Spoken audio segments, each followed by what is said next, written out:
Hola, hoy vamos a empezar a hablar de lo que son moléculas polares y apolares. Es decir, por qué algunas moléculas pueden actuar como disolventes y por qué otras no. Y por qué con algunos productos pueden ser disolventes o se pueden mezclar y por qué otras no. Entonces, antes de empezar con esto, yo creo que hay que introducir el concepto de electronegatividad, ¿vale? La electronegatividad de un átomo es la capacidad de un átomo de atraer electrones hacia sí. ¿Sabéis? Como si fuera, digamos, un imán, de atraer cargas negativas hacia sí. ¿Cómo crece la electronegatividad en la tabla periódica? Pues mira, vamos a ver, los elementos que están más hacia la derecha son más electronegativos que los que están hacia la izquierda. Por ejemplo, pues el azufre es más electronegativo que el fósforo porque está más hacia la derecha, ¿vale? Y luego, si hablamos de arriba a abajo, los elementos que están más arriba son más electronegativos que los que están más abajo. Por ejemplo, pues el nitrógeno es más electronegativo que el fósforo o el carbono más que el silicio, ¿vale? Entonces, con esta regla de las dos flechas podéis saber qué elementos son más electronegativos, ¿vale? Tienen más capacidad de atraer electrones, ese elemento de la tabla periódica. Pero de todas maneras, las tablas periódicas, si queréis conocer los valores concretos de electronegatividad, algunas de ellas pues traen esos valores y lo podríais ver. Entonces, ahora, sabiendo esto, podemos pasar a definir lo que son moléculas polares y apolares. Las moléculas polares son aquellas que tienen una parte con mayor densidad de electrones, el polo negativo, o sea, como si fuera un imán, y otra con menor densidad de electrones, que sería el polo positivo, es decir, se formaría como si fuera una especie de imán, es decir, una parte es más electronegativa o tiene más carga de electrones que la otra. ¿Cuáles son ejemplos de moléculas polares? Pues por ejemplo, el cloruro de hidrógeno, que si lo fuéramos a dibujar, pues por ejemplo, este es el átomo de cloro, ¿vale?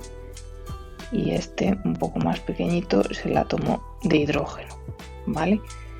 Esto tiene el hidrógeno, si veis la posición en la tabla periódica, ¿vale?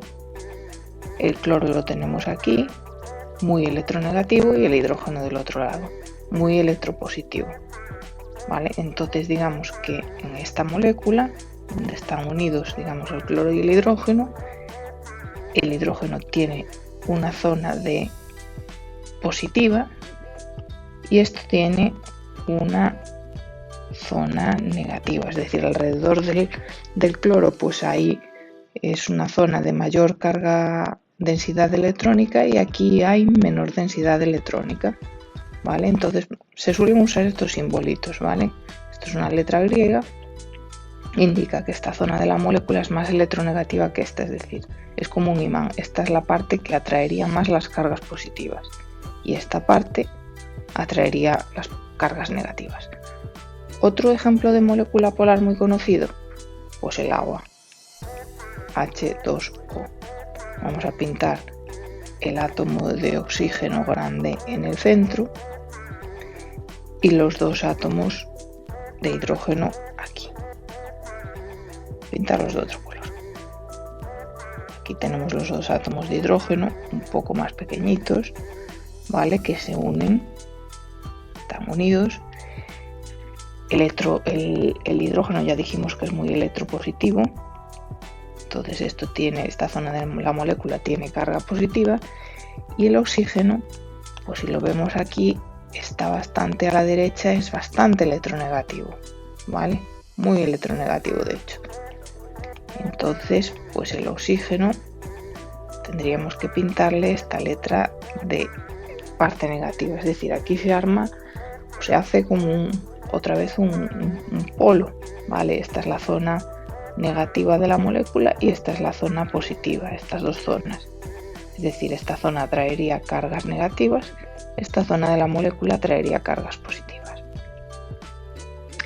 Estos son lo que son las moléculas polares. Vamos a las apolares. Las apolares son aquellas que tienen los electrones repartidos por igual, por eso no tienen polos, por eso se llaman apolares. ¿Cuáles son las moléculas apolares? Pues por ejemplo las moléculas que tienen dos átomos iguales, por ejemplo el gas cloro, ¿vale? El gas cloro, pues tenemos dos moléculas iguales de cloro, las dos tienen la misma electronegatividad, tienen la misma porque es el mismo elemento químico, entonces pues no hay polos, ¿vale? Dentro de moléculas diferentes también hay moléculas que tienen átomos diferentes, también hay moléculas apolares, por ejemplo el ejemplo del CO2, ¿vale? Vamos a pintar el átomo del carbono, por ejemplo aquí, y el carbono hace un enlace con el oxígeno doble, ¿vale? Por eso tiene esta configuración lineal. No es como en el caso del agua, ¿veis? En el caso del agua lo he pintado así, ¿vale? En este caso sí que podríamos decir que vamos a ver las tablas de electronegatividad, donde está el carbono y el oxígeno. El oxígeno es más electronegativo que el carbono, ¿de acuerdo? Entonces podríamos poner los mismos símbolos. Podríamos poner que este es electronegativo aquí y esto es electropositivo.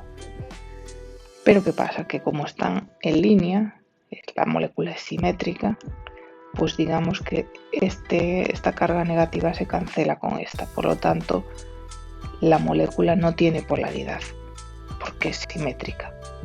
Esto ocurre porque el enlace del carbono con el oxígeno es así, es un doble enlace, ¿vale? Entonces no le permite rotar a los átomos de oxígeno y hacer esta forma que tiene el caso de la molécula del agua, que tiene enlaces sencillos con el hidrógeno, ¿vale? En el caso del CO2, pues la forma de la molécula es así, entonces pues no permite que estos átomos de oxígeno se doblen, entonces pues digamos que estas partes más electronegativas se cancelen entre sí con la parte electropositiva y quede una sustancia apolar, ¿vale? Sin polaridad.